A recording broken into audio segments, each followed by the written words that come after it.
Welcome to AlarvyCAD Duct Tutorial Video 6 for Cylindrical Y-section duct.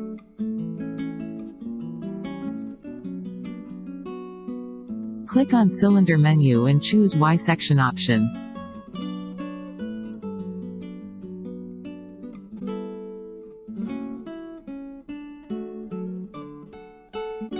The default parameter values are fixed in the parameter UI of the cylindrical Y-section duct, which can be modified by the user. Other unfold options such as unfold reference, K-factor, ripping edge angle, number of bend lines and unfold are available for the user. Changes may be done in the default value if required.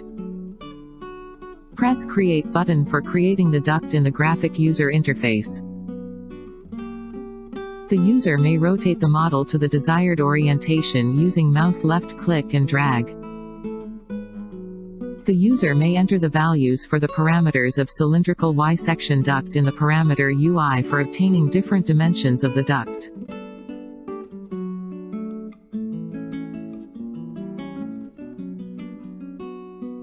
The user may change the parameters of the cylindrical Y-section duct in the GUI also.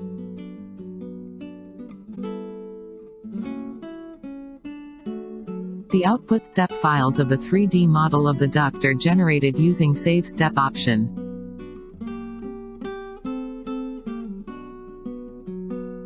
For obtaining the DXF file of the unfold profile, Save DXF option is available.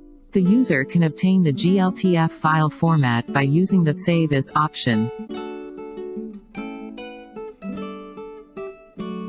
The step file of 3D model, DXF file of the unfold profile and the GLTF file of the 3D model and unfold profiles are obtained as output. Thank you for watching AlarvyCAD Duct tutorial for cylindrical Y-section duct.